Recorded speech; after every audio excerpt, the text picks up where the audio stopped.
Fala rapaziada, Sandro Ramos aqui e hoje a gente vai estar dando uma olhada em exemplos práticos de Solid, esse que eu fiquei devendo no vídeo passado para vocês, e creio que com mão na massa a gente vai conseguir compreender esses conceitos de uma forma muito melhor.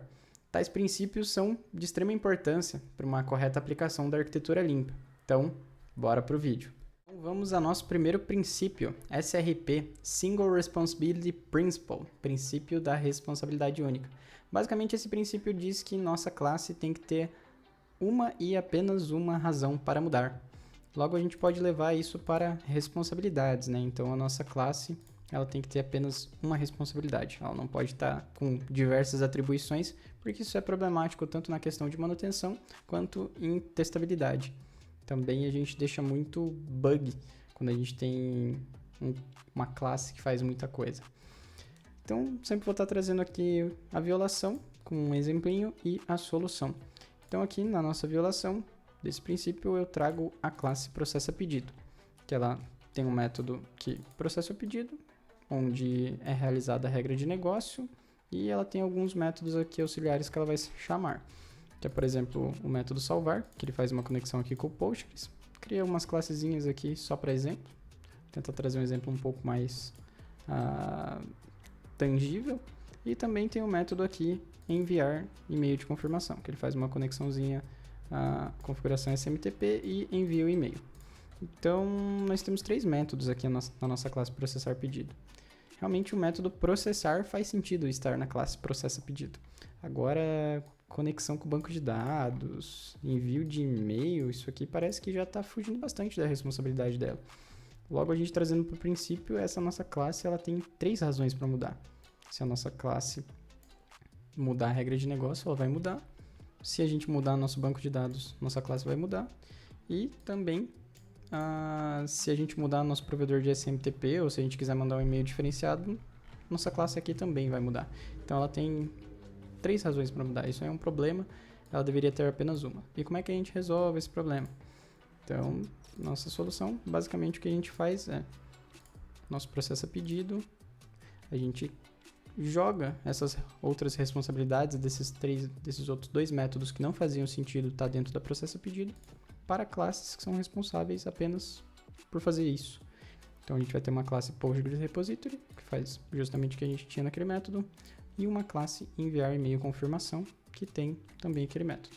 E a gente chama essas duas classes no nosso processo pedido e utiliza as funcionalidades dela.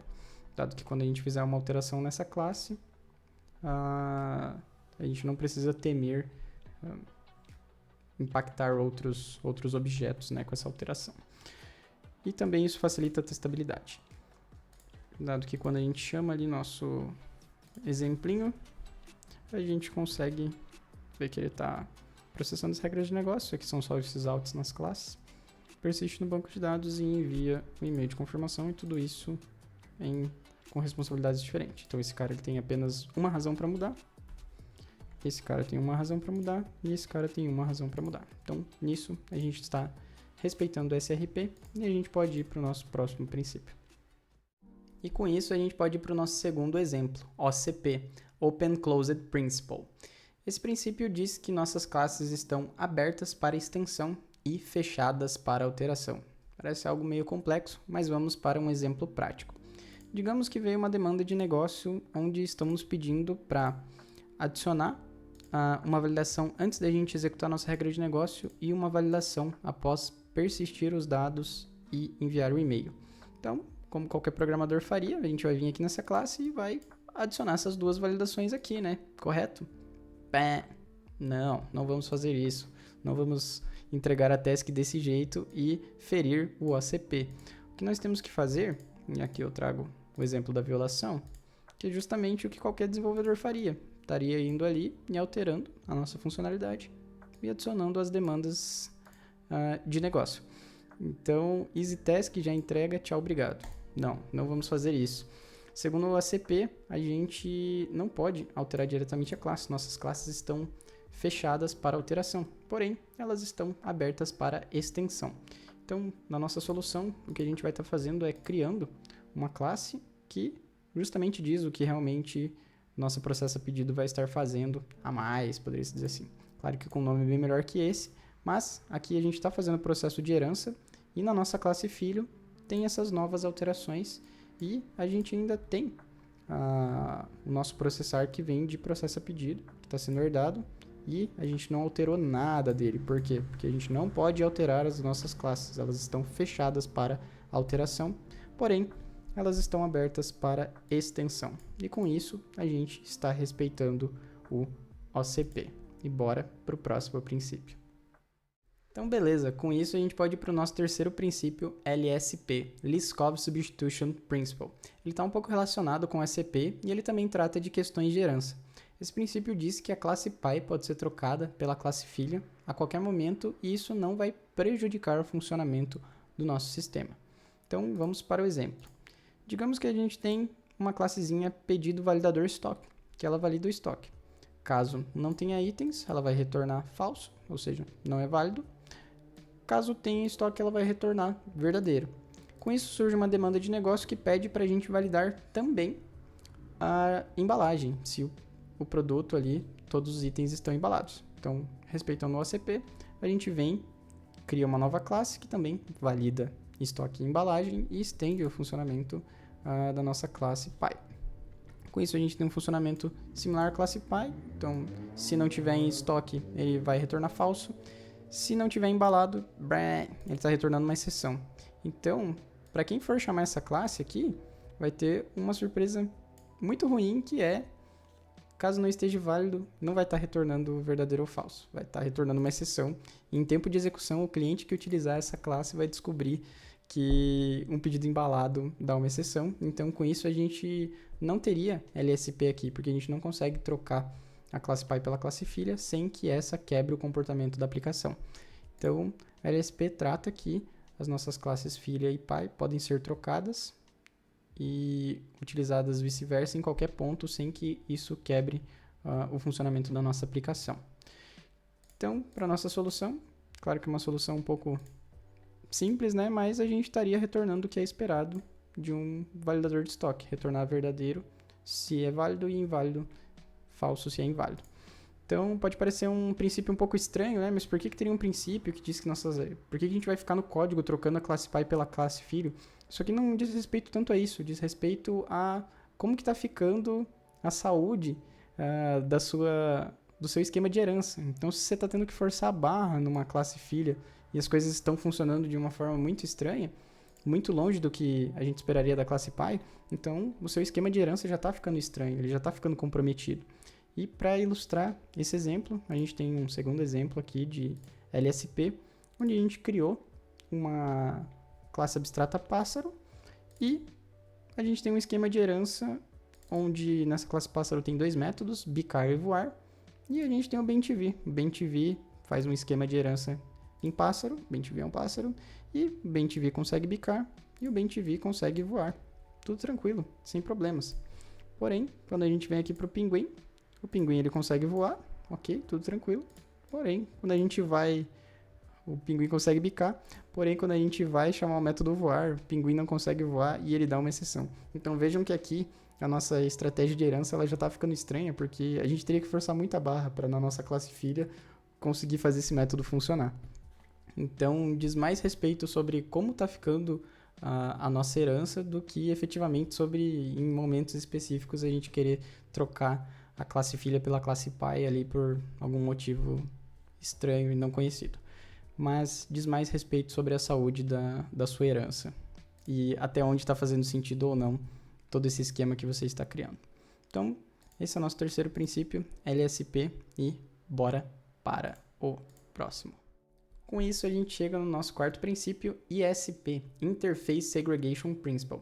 Esse princípio diz que nenhuma das nossas implementações de interface deve ser obrigado a implementar métodos inúteis para essas determinadas implementações. Algo meio complexo, mas, novamente, vamos lá ao nosso exemplo. Então, aqui a gente tem uma interface que se chama gerar relatório de vendas. E ela gera Excel e também gera relatório como PDF. E a gente tem aqui a nossa classe Backoffice, que implementa e gera relatório de vendas. Backoffice é um nome que a gente normalmente dá para escritório ou essa parte mais financeira.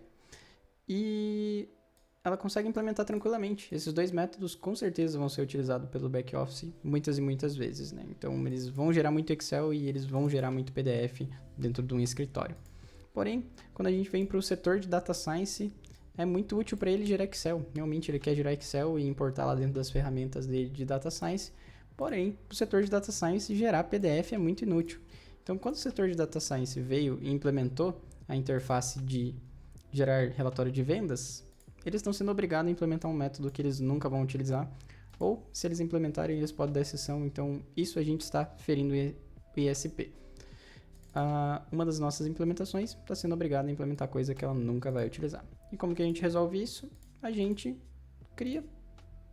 segrega mais ainda as nossas interfaces e cria interfaces específicas para cada um das nossas funcionalidades. Então a gente vai ter uma interface de gerar relatório de vendas Excel e uma interface de gerar relatórios de vendas PDF.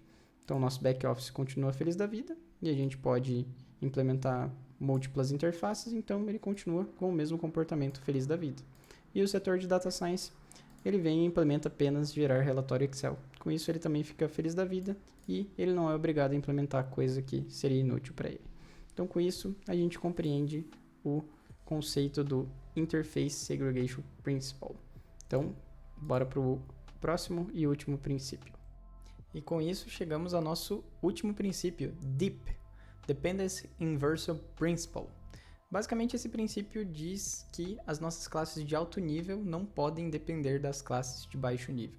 Ou seja, poderia-se dizer que nossas classes de funcionalidade não podem depender do detalhe.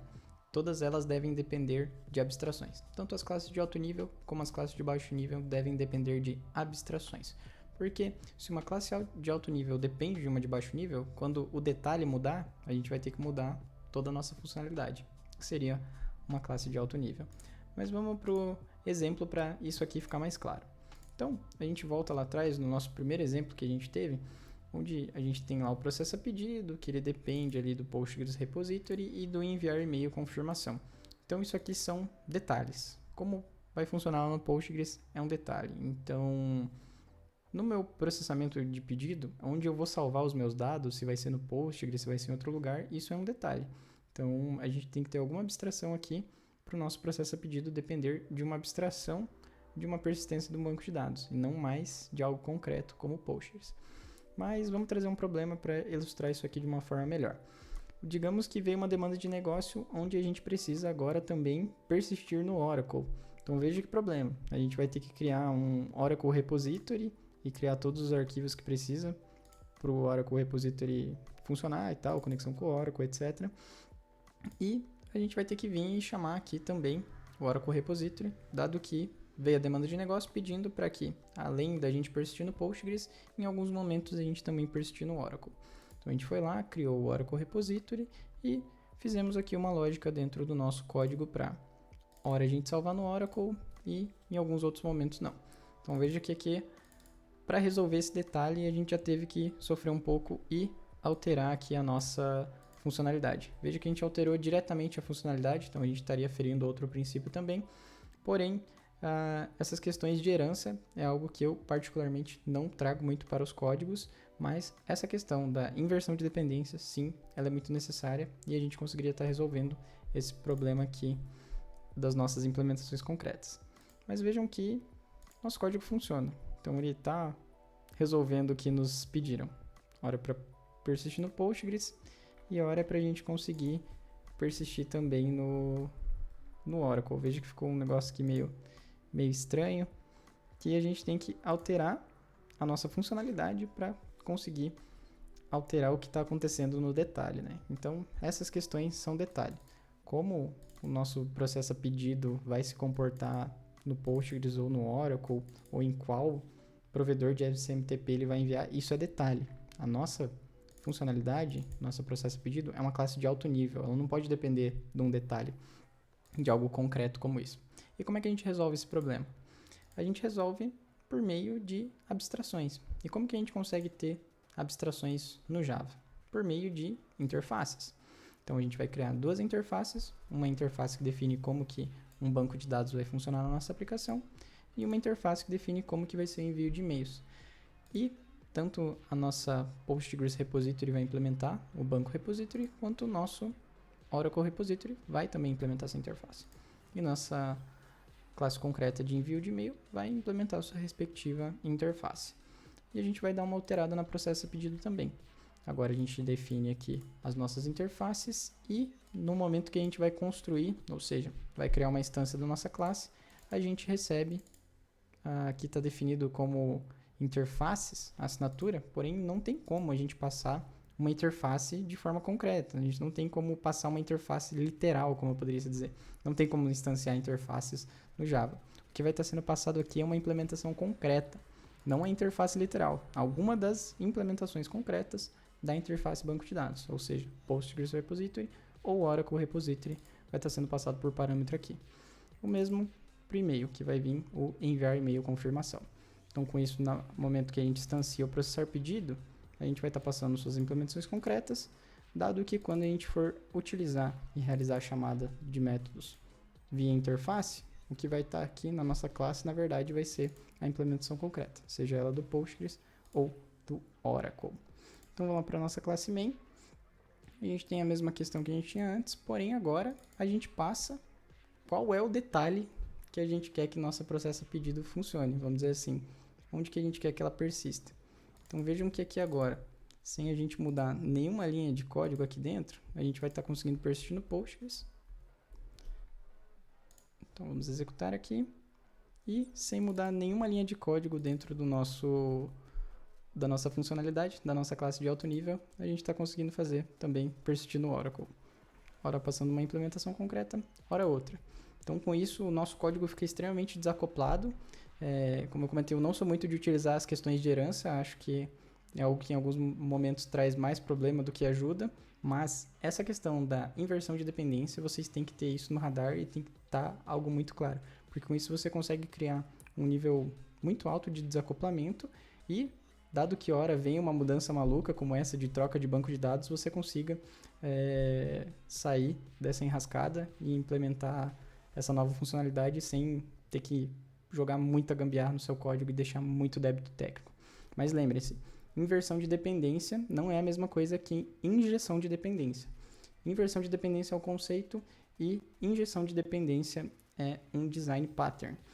Então vejam que aqui a gente teria a problemática que se vierem e pedirem mais e mais implementações de bancos de dados de outros bancos, a gente teria que resolver essa escolha dinamicamente aqui da implementação concreta para a nossa classe de alto nível, porém existem alguns design patterns, como por exemplo o Factory Pattern, que resolveria esse problema aí para a gente, mas não é o que a gente quer apresentar aqui hoje. Então, esse foi o nosso último princípio, vimos os 5 princípios de Solid aqui. A maioria dos princípios, que nem eu comentei, tirando a parte da herança, se você utilizar isso no dia a dia, você vai ser um desenvolvedor de alto nível e vai estar entregando um código muito, muito melhor. Então, estes códigos aqui vão estar disponíveis lá no Git e eu vou deixar o link aqui na descrição. Fico muito feliz de você ter visto esse vídeo até aqui e até a próxima.